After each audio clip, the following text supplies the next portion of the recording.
Aujourd'hui, on va parler de la tectonique.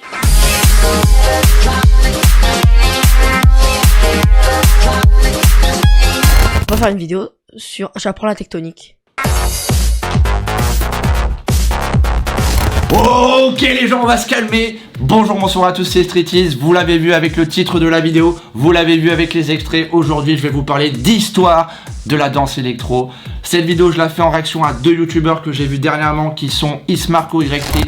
Attendez, on est d'accord que c'est un cours pour apprendre la tectonique, pas pour se faire humilier. Parce qu'on découvre quand même que la tectonique c'est vachement stylé. Sont Ismarco YT avec J'apprends la tectonique et l'Observasco qui a carrément fait une vidéo de 10 minutes sur l'histoire de la tectonique. En faisant des recherches sur cette vidéo, j'ai découvert que la tectonique, c'est pas vraiment le nom de la danse. En fait, c'est le nom de la marque qui vendait des trucs à propos de cette danse. Et la danse, en fait, ça s'appelle la danse électro. Mais pour que ce soit plus simple, je vais quand même appeler ça la danse tectonique. J'espère que ça dérange personne. Si, moi ça me dérange un petit peu parce que historiquement... Alors bien sûr, je vous propose ma version aujourd'hui. On va revenir sur l'époque tectonique jusqu'à aujourd'hui en 2020, la danse électro. J'espère que vous êtes bien chaud, j'espère que vous êtes ready car on va sortir les extraits. C'est parti mes amis, bienvenue à tous dans cette vidéo très spéciale sur l'histoire de la danse électro et non la tectonique. Premier chapitre, c'est parti, let's go!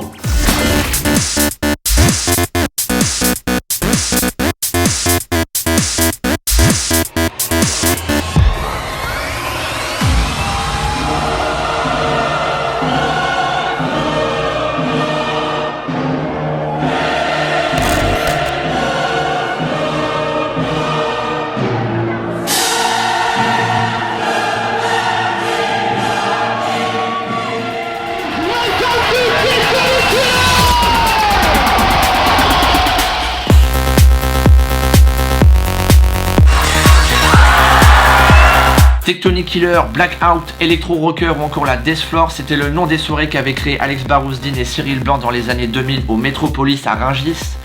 DJ DS, DJ RVB, c'était les DJ résidents officiels tectoniques. Mais bien sûr, chaque week-end, c'était également les DJ guests en provenance de Belgique, de Hollande, de Suisse et de plein d'autres pays qui venaient importer leur propre style. De la techno, de la minimale, de l'électro house, de la deep house, du commercial, du hardstyle. C'est bien sûr tous ces styles qui étaient opérés dans une soirée tectonique et qui avaient donc une programmation musicale bien ficelée entre minuit et 6h du matin. Et c'est bien sûr cette programmation musicale et cette ambiance qui a fait bien sûr les succès des soirées tectoniques.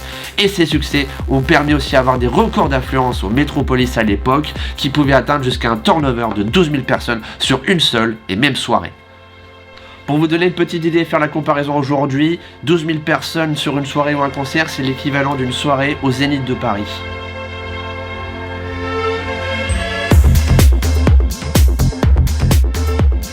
Au départ, les soirées s'appellent Blackout. Donc on cherche un concept, on sait que sur Paris ça se fait pas forcément de mettre la boîte de nuit dans le noir, de mettre en avant le côté fluo, le côté phospho qu'on avait nous connu justement sur l'Angleterre et on se dit bah tiens on va essayer de le faire sur Paris, pourquoi pas, et on lance les soirées Blackout. Voilà, c'est sur ça que je voulais réagir, vous l'avez compris, les premiers succès des créateurs de Tectonique avec Alex et Cyril, c'était bien sûr leur premier concept de soirée, c'était les Blackout. Ils se sont inspirés d'un voyage en Angleterre pour réimporter ça bien sûr au Metropolis à Rungis.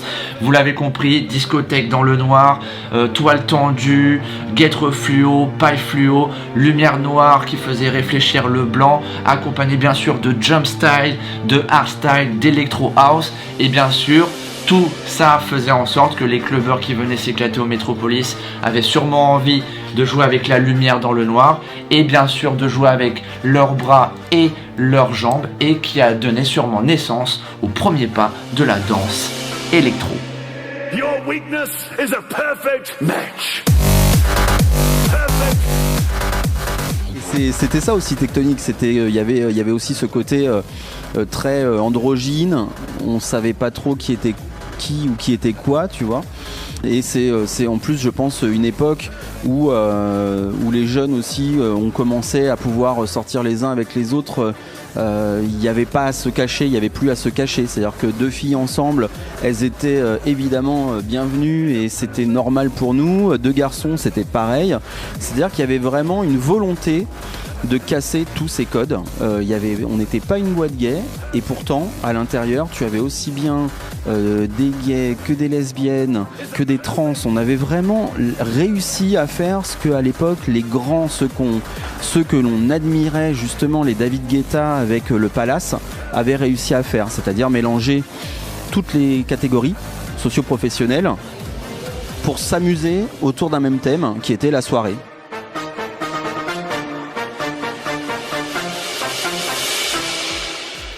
Toute cette ligne qu'on a depuis des années qui consiste à dire ouais, le mouvement est né au Métropolis, on n'est pas dans le fond du truc.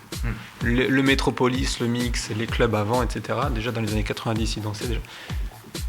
C'est qu'un processus évolutif. Mais l'évolution de quoi ? Et ce qu'il faut que les gens comprennent, c'est qu'il y a le délire de danser. Danser, c'est un trip, tu vois. C'est une activité comme jouer au foot ou quoi que ce soit. Tu vois. Danser, c'est un délire. Et les gens qui vont aujourd'hui en club, ou qui veulent s'intéresser à la musique électronique, ou qui veulent avoir les meilleures expériences sur la musique électronique, doivent comprendre que la musique électronique permet de créer des espèces de thèmes qui vont permettre aux gens d'avoir des sensations. Et la danse, c'est l'activité qui leur permettrait d'avoir ces sensations-là.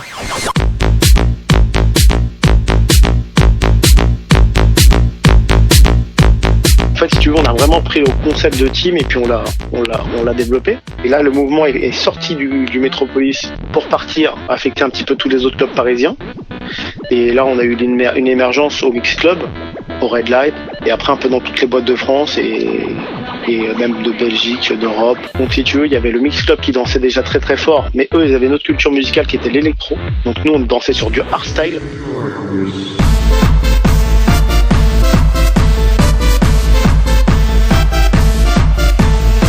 Ça s'arrêtait pas de danser, et surtout quand on faisait les battles, c'était pour progresser, inventer, partager, c'était pas un esprit de compétition.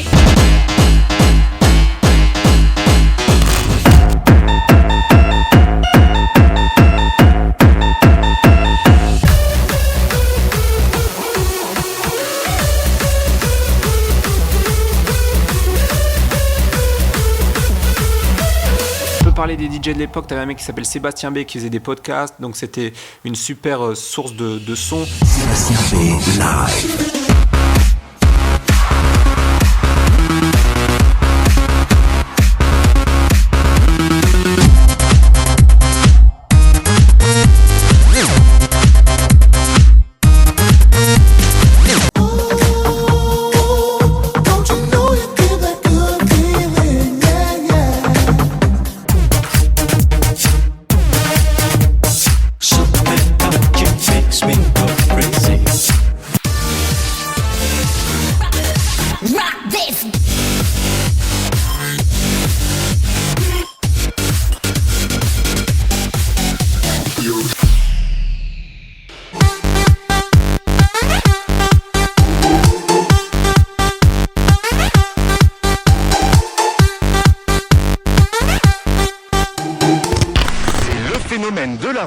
Chaque week-end, 6000 ados se déchaînent au Métropolis, le temple électro-hardcore en banlieue parisienne.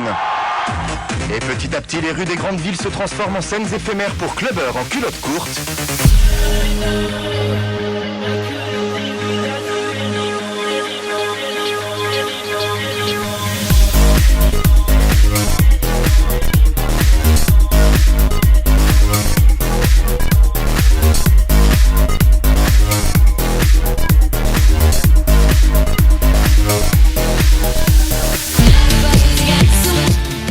Faire là dans les cours de récré, les salons et même dans la rue comme cet après-midi à Lille. Là, vous allez découvrir une danse qui fait fureur chez certains ados de la région parisienne, une danse popularisée par internet, un phénomène né dans les clubs. Aux oubliettes, le rock et les booms, la grande tendance, ce sont les après-midi, ces rassemblements en plein air où les jeunes s'éclatent sur des musiques techno. C'est probablement la danse de vos enfants. Alors pour apprendre, eh bien vous aussi c'est tout simple, il y a plusieurs sites internet qui sont pris d'assaut en cette période de fête.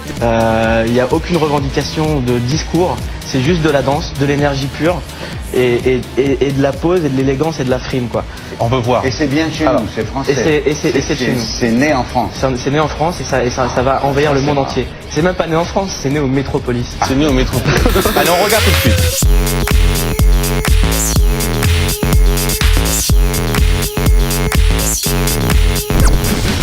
This is my groove.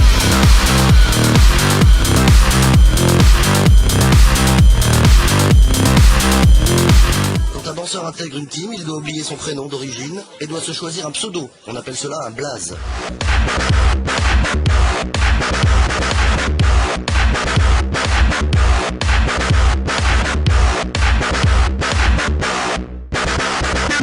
Dans ces soirées-là, il y a une danse qui commence à naître qu'on appelle la danse électro, ou le vertigo, ou le Milky Way, où on enchaîne plein de mouvements rapides. Regardez les vidéos parce que c'est inexplicable, il faut vraiment le regarder. Oui.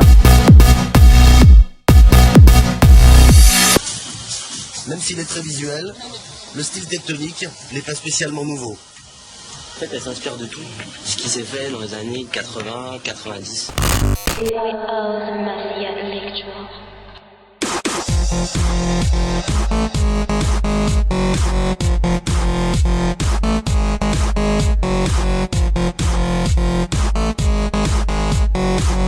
En gros, c'est une révolution qu'on n'a pas vue depuis l'époque du breakdance et du hip-hop, je le répète, et voilà, beaucoup de gens disent voilà, c'est une danse de débile, alors que pas du tout, c'est quand même une vraie culture qui est en train de se développer.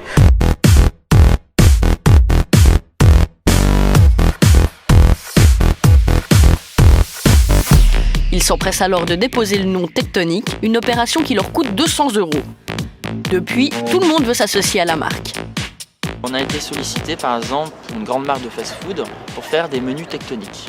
Ou effectivement être associé à des fast-food, pour moi ça me paraît complètement illogique. J'ai même des contacts avec La Poste qui voulaient faire des comptes tectoniques pour les jeunes. C'est des choses qu'on a refusées. Tectonic Volume 3. Music from Tectonic. La compilation déjà disque d'or. Tous les hymnes électro-dance des soirées TCK mixés par DJ Death et DJ RVB. Tectonic, la seule compilation officielle du mouvement tectonique. Tectonic, méfiez-vous des imitations. Un peu victimes de leur succès, les deux fondateurs de la marque se sont associés au groupe TF1 pour faire face à toutes ces demandes. Pourquoi TF1 ? Parce que ce sont des gens qui savent protéger une marque, la développer. Et ensuite lui donner une certaine structure et une certaine durée également dans le temps.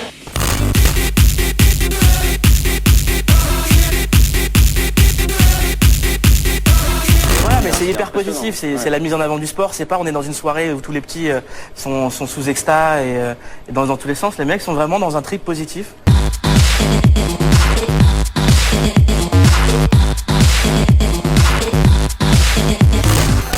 En train de faire avec Tectonic la même chose que ce qu'on a fait avec des marques comme Ushuaïa, Barba Papa, Bob l'éponge. Ce qui veut dire qu'on va peut-être retrouver bientôt le gel douche Tectonic. Non, c'est pas du tout dans nos objectifs. En revanche, faire une boisson énergisante Tectonic, oui, là ça a du sens. Faire un lecteur MP4 Tectonic, ça a du sens. Faire un jeu vidéo Tectonic, ça a du sens. Dans quelques semaines, tous ces produits seront disponibles sur le marché. Aujourd'hui, les marques s'emparent du phénomène. Reebok, par exemple, a flairé le bon filon en équipant de baskets les danseurs officiels tectoniques. Car aujourd'hui, s'associer à ce mouvement, c'est l'assurance pour une marque de toucher la cible des 15-25 ans.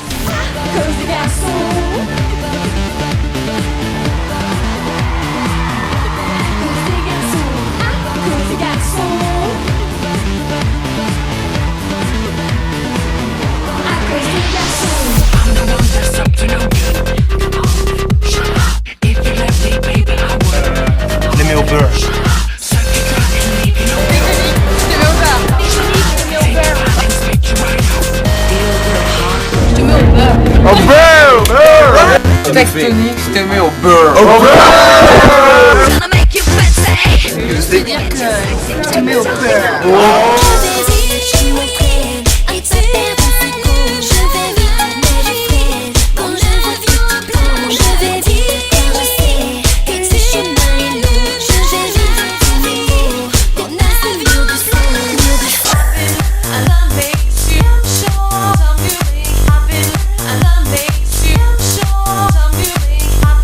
I love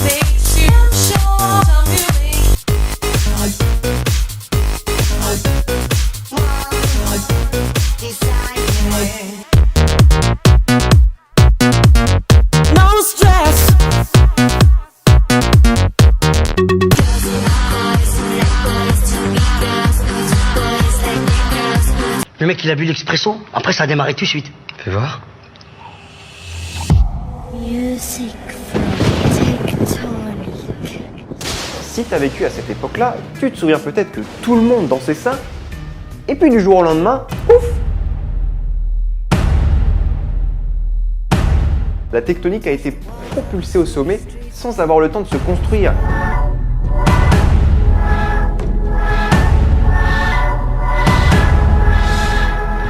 Alors pourquoi la tectonique s'est arrêtée du jour au lendemain? C'est la grande question que tout le monde se pose. Les principaux facteurs sont bien sûr le trop de marketing orchestré par TF1 avec la marque Tectonic qui a fait que la cible d'âge est devenue beaucoup trop jeune à ce qui était prévu au début. Une cible trop jeune parce qu'on proposait des couettes tectoniques, on proposait des jeux vidéo qui intéressaient plus des jeunes de 10 ans jusqu'à 18 ans, alors que je pense que la cible de base était bien sûr 18-25. Les raisons aussi, je pense, qui ont fait que Tectonic s'est arrêté progressivement, c'est bien sûr les réseaux sociaux. Comme aujourd'hui on parle de harcèlement, et ben à l'époque c'était pareil, des critiques sur les réseaux tellement faciles, également dans la vraie vie. Et pour rappel, le mariage pour tous n'existait pas à cette époque-là. En plus, à cause de leur style vestimentaire, quand ils sortaient dans la rue, ça arrivait souvent qu'ils se fassent traiter de PD. Il y en a plein qui se sont moqués de ça, comme par exemple Section d'Assaut. C'est parce qu'on nique la tectonique. Et regarde le t-shirt. La classe. Et regarde ma poule, j'ai inventé un nouveau parasite, fais voir. J'écoutais de la musique en même temps. J'ai vu qu'en la chassant, ça donnait pas mal. Et donc je me suis dit pourquoi pas inventer une danse, un mouvement et tout. Et ça gratte. Eczéma, et ça gratte tout le bras. Tu vomis, tu remâches, tu vomis, tu remâches, tu vomis, ça gratte, et ça gratte, et ça gratte. Également, deux autres facteurs intéressants, c'était bien sûr la crise économique des subprimes et la loi tabac qui interdisait de fumer dans les lieux publics et qui ont engendré à cette époque-là une baisse de fréquentation dans toutes les discothèques de France et qui ont bien sûr engendré une baisse de fréquentation dans les soirées tectoniques, qui a engendré bien sûr un arrêt des collaborations entre le Métropolis et Tectonic à partir de décembre 2008 et qui a proposé ensuite en 2009 une dernière soirée au Grand Dôme à Paris.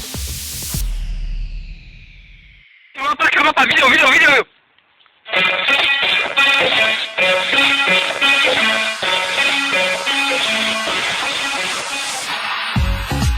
Alors vous l'avez compris avec les extraits, la naissance de tout ça est née grâce à Internet. C'est Internet qui a apporté tout ce phénomène et ce buzz que vous avez connu à cette époque-là. Pour revenir un peu dans le contexte, à l'époque, Facebook, Twitter, Instagram, Snapchat, TikTok et j'en passe n'existaient pas du tout. Spotify, Deezer, c'était nada à l'époque. Et plutôt à l'époque, on avait plutôt du YouTube. C'était les débuts de YouTube, les débuts de Facebook un petit peu quand même. On avait du MySpace, du MSN et du Skyblog. Niveau musique, c'était plutôt de la consommation illégale avec Kazaa, iDonkey, LimeWire, Emule, les CD gravés, les clés USB MP3, les débuts des iPods, etc. On avait des appareils, des téléphones qui commençaient à faire un peu de vidéo, de musique et de photos. Et bien sûr, on avait aussi Radioblog, c'était un peu le Spotify Deezer de l'époque. Et donc tout ça a émergé, c'était l'émergence de toute cette nouvelle technologie qui ont bien sûr incité des danseurs à faire des vidéos. Et ce premier danseur à avoir fait des vidéos s'appelait Calimero. Alors Calimero, il dansait au Métropolis, il dansait sur du hardstyle et ses premières vidéos sont apparues le 2 novembre 2006. Mais bien sûr, celui que tout le monde connaît, c'est bien sûr le danseur JJ avec sa fameuse vidéo dans le garage.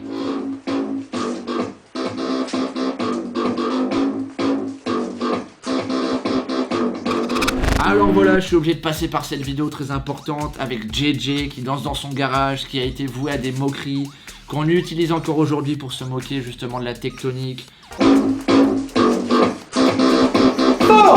Alors bien sûr, pour faire simple, il n'y avait pas que JJ à l'époque qui faisait des vidéos et qui explosait à cette époque-là. Il y avait une flopée de danseurs qui s'étaient approprié le phénomène et qui sortaient bien sûr des vidéos sur Dailymotion, sur YouTube, sur leur Skyblog pour faire péter les visites, pour faire péter les fans, pour devenir blogstar, etc.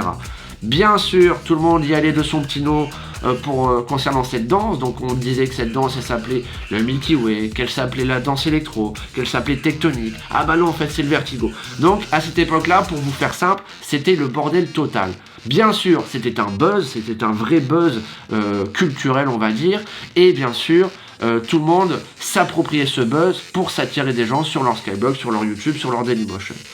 Bien sûr, il y avait quand même des gens qui faisaient des vidéos juste pour montrer leur niveau de danse et qui avaient apporté un level bien plus élevé sur le plan danse. Ils ont apporté une créativité, ils ont apporté une musicalité, ils ont apporté de la technique et du coup, ces personnes-là ont vraiment suscité de l'intérêt, ont eu une communauté par la suite et ont suscité des vocations auprès des jeunes qui ont envie de danser comme eux et d'en apprendre plus sur cette culture qui venait tout juste de naître. Ces 3 personnes que je vais citer, c'est important, c'est des personnes qui ont vraiment marqué cette époque buzz vidéo et danse électro globalement. C'est bien sûr Trixie avec ses vidéos au Metropolis, qui traînait souvent au Metropolis. C'est bien sûr Spoke avec le Milky Way, la SNDB qui traînait souvent au Mix Club. Et c'est bien sûr Karmapa de la Mafia Electro qui faisait des vidéos pour Mondotech et également pour la Mafia Electro.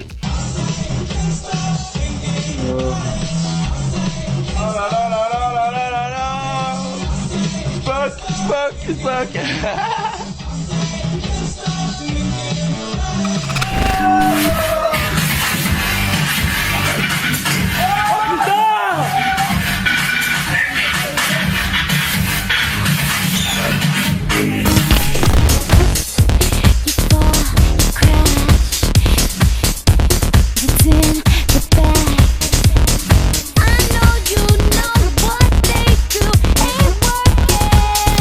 Écoutez, ces 3 danseurs et plein d'autres danseurs que je ne peux pas vous citer, ils ont sans s'en rendre compte apporté leur pierre à l'édifice concernant cette naissance de la danse électro, concernant la naissance de cette culture électro. Et grâce à Internet a permis de développer toutes ces vidéos et de les exporter à l'étranger. Donc c'est pour ça que des milliers de jeunes à travers le monde se sont intéressés à ces vidéos et à ces danseurs de l'époque et ont suscité des nouvelles vocations. C'est pour ça qu'on a vu beaucoup de gens danser comme Spoke, comme Trixie, comme Karmapa, parce que tout simplement leurs vidéos avaient vraiment suscité l'intérêt. Et pour revenir sur le phénomène, ce phénomène qui d'abord est totalement français, c'est-à-dire que cette danse électro est purement française, il ne faut pas l'oublier, que c'est la deuxième danse française après le French Cancan, et que bien sûr tout ça c'est grâce à Internet, que tout ça bien sûr c'est du délire, et que aujourd'hui encore, et grâce à Internet bien sûr, on parle encore aujourd'hui de danse électro, et qu'on appelle encore aujourd'hui des danseurs électro à venir juger des événements à l'étranger.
Alors à présent, je vais vous dévoiler quelques moments clés qui me paraissaient importants de développer dans cette vidéo. C'était bien sûr la naissance du Skyblog Dance Génération.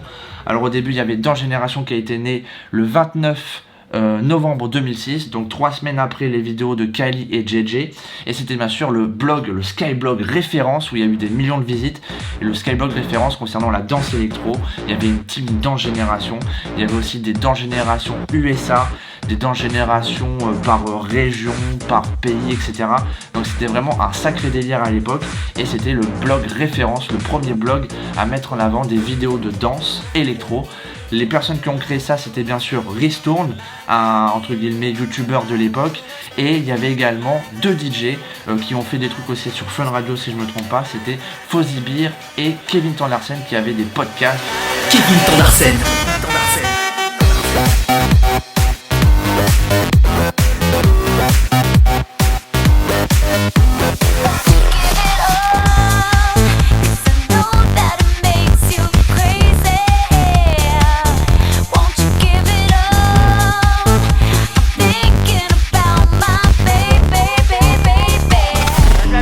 Black Mask, bla bla bla bla, Black Mask.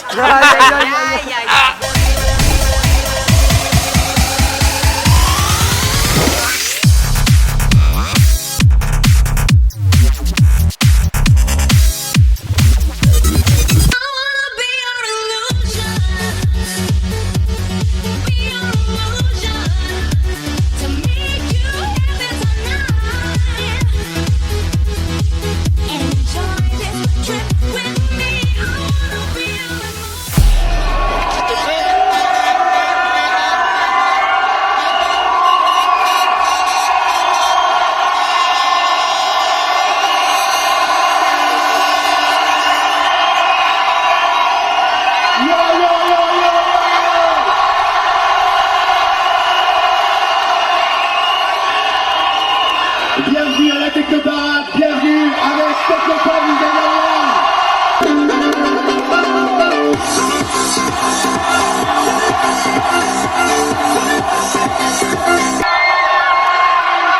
Please welcome to Let Back Luke.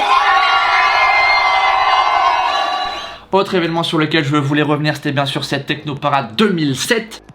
Avec le char Invader One by Joachim Garraud et également le char FG DJ Radio qui était la radio de l'époque, qui soutenait vraiment le clubbing français, le clubbing parisien et bien sûr les DJ du moment. Les DJ du moment, c'était quand même à l'époque Joachim Garraud qui était à la pointe de la technologie avec ses podcasts, avec ses live vidéo comme vous pouvez voir sur la vidéo, avec bien sûr la présence de David Guetta, la présence de Didier Sinclair, Benny Benassi, Let Back Luke. Alors je vous promets aujourd'hui vous refaites une programmation comme ça en 2020, je pense que vous ramenez un max de monde et pour cette époque-là, c'était quand même assez fou.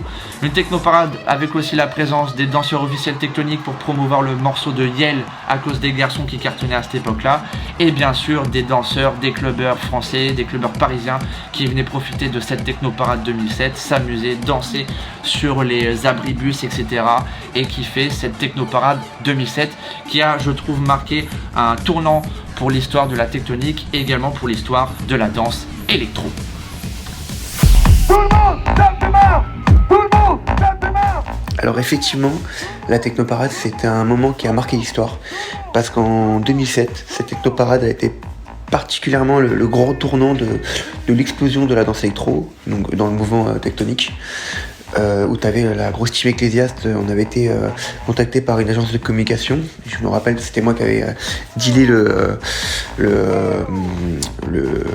contrat. Et en gros, il y avait une partie de la team Ecclésiaste contre d'autres danseurs hip-hop. Et cette scène-là était incroyable parce que malgré qu'il y avait le char FG, cette scène était fixe et non mobile et t'avais au moins 500 personnes devant et puis, c'était un truc de ouf, c'était vraiment explosif et c'était le moment où on a pu vraiment s'exprimer et le montrer on va dire au grand public parisien ce qu'était la danse électro et c'est ce qui l'a rendu encore plus forte avec cette grosse journée qu'on avait eue, c'était incroyable.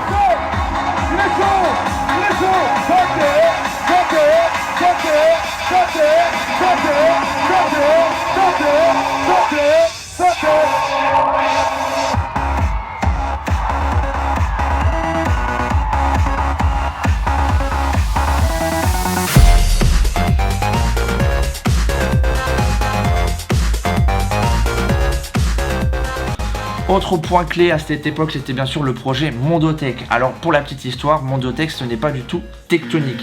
Ce n'est pas du tout les soirées tectoniques. Mondotech, pour vous expliquer un peu tout ça, c'était un duo de DJ producteurs allemands qui avait fait un titre E-Live qui a cartonné de ouf. Et pour la petite histoire, c'est la première fois par contre que dans le clip, on avait utilisé des danseurs et fait une chorégraphie. On avait chorégraphié avec des danseurs électro. Donc c'est pour ça que ça avait cartonné. Et bien sûr, la musique nous donnait tous envie de danser. Je pense que c'est vraiment une vérité quand on dit que le projet Mondotech, c'est vraiment le premier projet où il y a vraiment une chorégraphie avec des danseurs électro. dans un projet bien sûr commercial, parce que effectivement plein de danseurs faisaient des petites chorés ensemble déjà en club, hein, voilà. Sébastien B live. Et du coup, je t'ai mis 2 petites vidéos que nous on avait fait à l'époque avec JJ, et ça représente bien ce que je te dis, quoi. C'était vraiment tiens, on choisit un son, on fait une choré, dans la musique il y a tel accent, il faut le prendre, etc. Et moi je sais qu'à l'époque il y avait des mecs comme Naïm, Trixie qui me disaient ouais putain la choré elle est géniale, c'est vraiment musical, c'est vraiment chorégraphique, ce qui est banal aujourd'hui puisque beaucoup de danseurs électro le faisaient, mais c'est vrai qu'en 2007-2008 c'était quand même très très rare. Tous ensemble, le décompte comme d'habitude, de 10, 9, 8, 7, 6, 5, 4, 3, 2,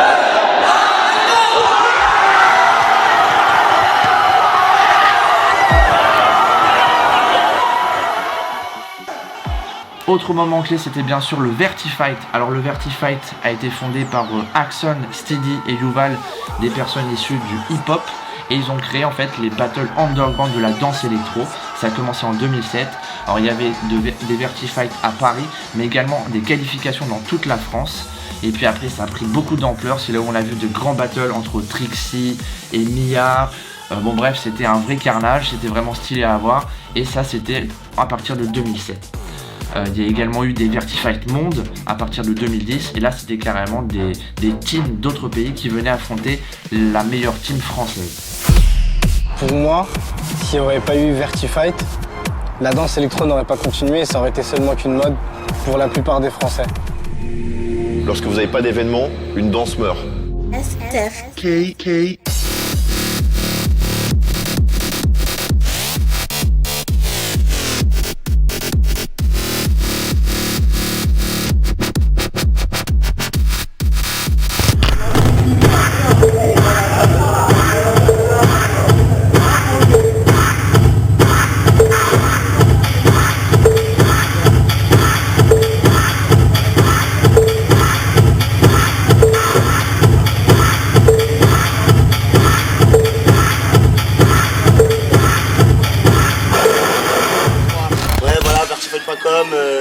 Voilà, avec Yuval, Naïm, Blackout, Missy, Sia, Bassem, Freder, bon enfin bref.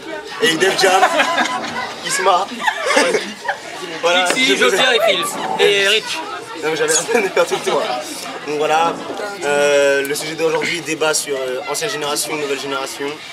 L'ancienne génération se plaint qu'on prend la porte de sortie. Et pendant que la nouvelle génération prend la porte d'entrée. Voilà, c'est parti.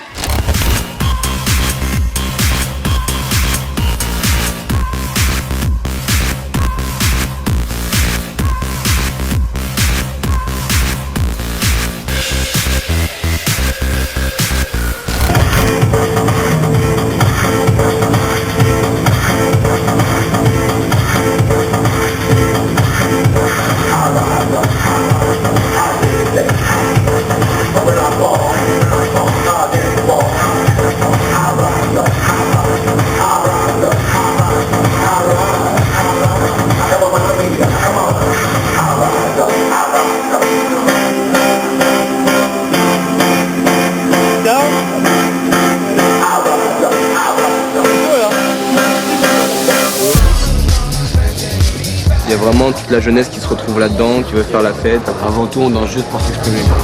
Franchement, ici, je sens que de l'amour, et nous, en tout cas, on va vous en donner beaucoup.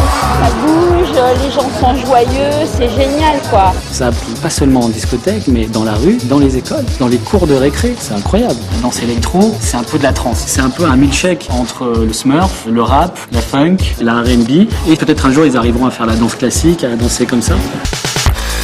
Autre point important, c'était bien sûr le documentaire Génération Électro avec Christophe Chevalier qui est apparu le 2 juillet 2008. Et pour la petite histoire, c'est à partir de cette époque-là qu'on a plus parlé de génération électro et non de génération tectonique. Et c'est surtout là qu'on a parlé de danse électro. Bonjour à tous nos internautes. Aujourd'hui, on va vous présenter le salon Groove. Enfin, dernier point sur lequel je voulais parler, c'était bien sûr avec la SMDB qui avait fait un site internet à l'époque qui s'appelait justelectro.com. justelectro.com qui avait été produit en fait par Awel. Et c'était un site internet très sympa parce qu'on pouvait carrément uploader comme aujourd'hui sur YouTube des vidéos de danse électro. Et on pouvait également suivre comme aujourd'hui un YouTuber fait aujourd'hui les vidéos de la team SMDB. Et ils avaient quand même fait des trucs assez fous à l'époque.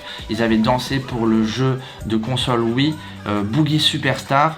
Et puis la SMDB faisait beaucoup de collaborations avec des DJ, donc on pouvait voir des interviews, des vidéos de danse avec des danseurs, des interviews avec des danseurs.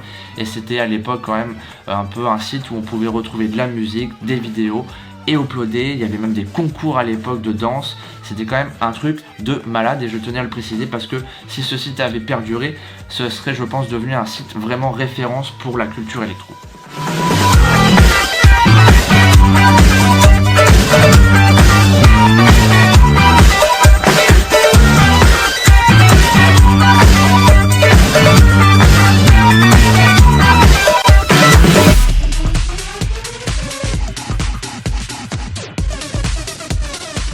Alors à présent je vous propose de faire un point sur Blancali, qui est une grande chorégraphe qui propose des spectacles de danse à travers le monde et qui a découvert à cette époque-là la danse électro à travers des événements de danse électro, plus particulièrement le Spear Tournament et ensuite le Vertifight. Et c'est à travers ces événements que Blancali est tombée amoureuse des danseurs, également de cette danse électro et de cette ambiance. Et c'est par la suite que des projets ont découlé avec cette danse électro. Donc on a en premier découvert Electro Kiff, le grand spectacle qui a cartonné en France et à travers le monde. Et ensuite il y a eu également par la suite un projet de film qui s'est appelé Electro Mathematrix. Et bien sûr le dernier spectacle en date c'était bien sûr avec Electric.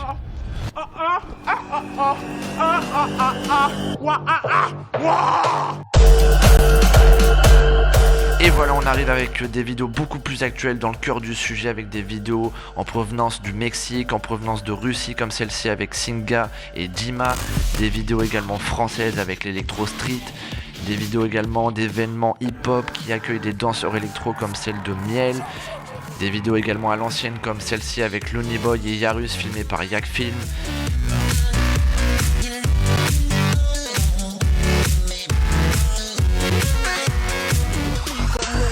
Des vidéos totalement fun avec l'Alliance Crew et H-Flow.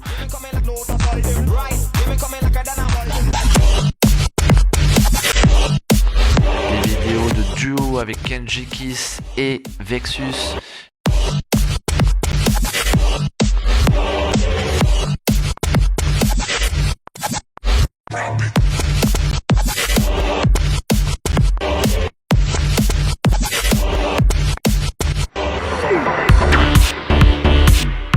Vidéos de E-Queens également que je salue, les filles qui font beaucoup d'efforts dans la danse électro et qui proposent vraiment un esprit très E-Queens, très féminin.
Bien sûr, depuis ces 10 dernières années, la danse électro existe toujours. Il y a énormément d'événements en France et également à l'étranger.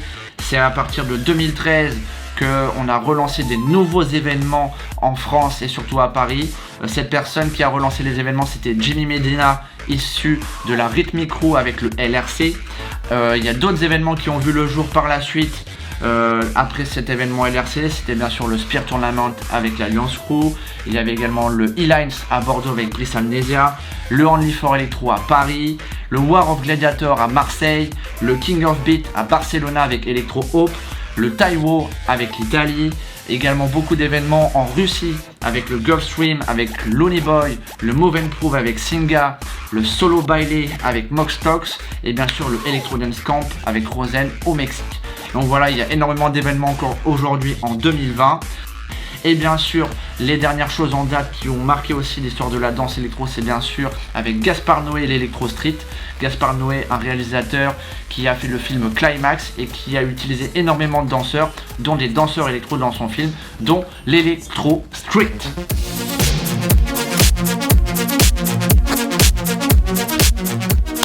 Et bien voilà, c'est terminé, c'est dans la boîte. J'espère que vous avez apprécié cette histoire de la danse électro. Si vous êtes intéressé, bien sûr, n'hésitez pas à vous abonner pour suivre toute cette actualité électronique. Bien sûr, Streetease répertorie tous ces événements de danse électro. Toutes ces vidéos, vous pouvez les retrouver sur streetease.com et sur la chaîne YouTube. Bien sûr, Streetease, ce n'est pas que des battles de danse électro, c'est également des petites soirées. J'aime bien aussi faire des interviews avec des DJ, donc je centralise vraiment la musique électronique, le clubbing et bien sûr la danse électro à travers ce projet qui me tient à cœur qui s'appelle Streetease. Voilà, je vous donne rendez-vous prochainement pour des événements de danse. Il y aura le Only for Electro à l'EP7 à Paris prochainement. Il y a également le Bomamutu, le Spear Tournament, l'UMC, également le E-Lines à Bordeaux le 10, 11, 12 mai et également le KOB à Barcelone. Bref, beaucoup d'événements. Également en Russie, le Move and Prove. Bref, soyez connectés si vous voulez suivre un petit peu tout ça. Je vous mettrai des liens dans la description. Et puis sur ce, je vous souhaite une belle année 2020, même si on est en février. Et big love à tous et vive la danse électro. Ciao à tous. Bisous.